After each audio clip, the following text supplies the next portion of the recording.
Some people stay calm when everything is falling apart. Their mind stays clear. Their breath stays slow. Their decisions stay sharp. And others spiral. Their thoughts scatter. Their chest tightens. Their body floods with urgency, panic, and mental noise. Here's the uncomfortable question. Why does pressure sharpen some minds and collapse others? And the even more unsettling truth, it has almost nothing to do with intelligence, discipline, or mental toughness. It has everything to do with how your nervous system learned to survive. Picture this. Two people face the same crisis, same stakes, same uncertainty, same time pressure.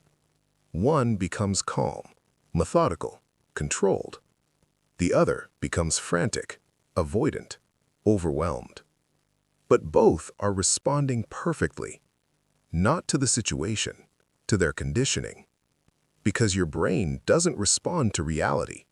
It responds to memory, to the emotional imprint of past stress.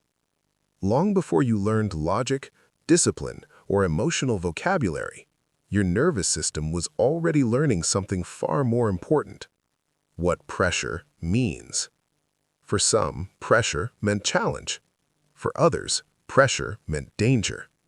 And once your body assigns danger to pressure, it never forgets.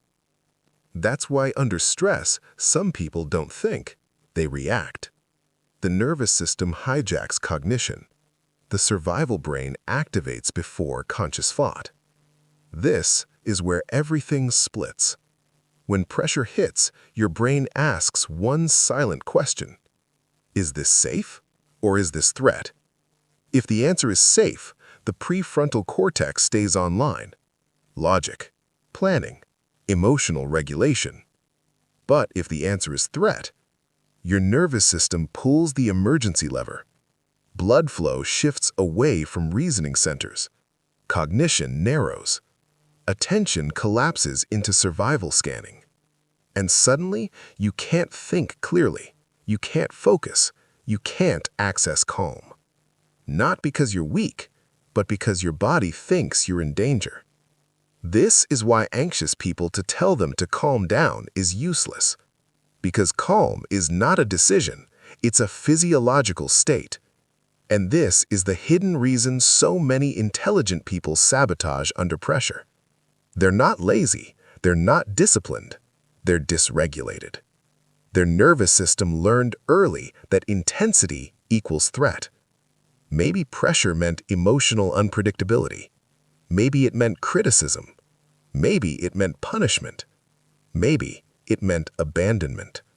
So now, whenever stakes rise, their body reacts as if something terrible is about to happen, even if nothing is.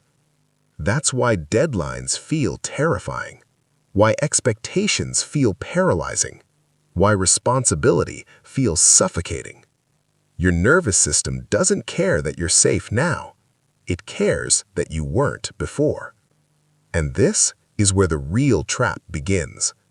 When pressure activates threat, your mind desperately seeks relief. Escape behaviors, distractions, avoidance, numbing, scrolling, snacking, procrastinating, overthinking. Not because you don't care, but because your nervous system is trying to survive.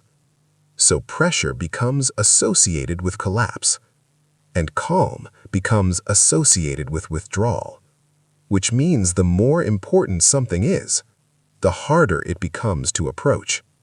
This is the paradox of self-sabotage. The things that matter most activate the strongest nervous system resistance because they carry the greatest emotional risk. Now here's the part that changes everything. Calm under pressure is not personality, it is trained safety.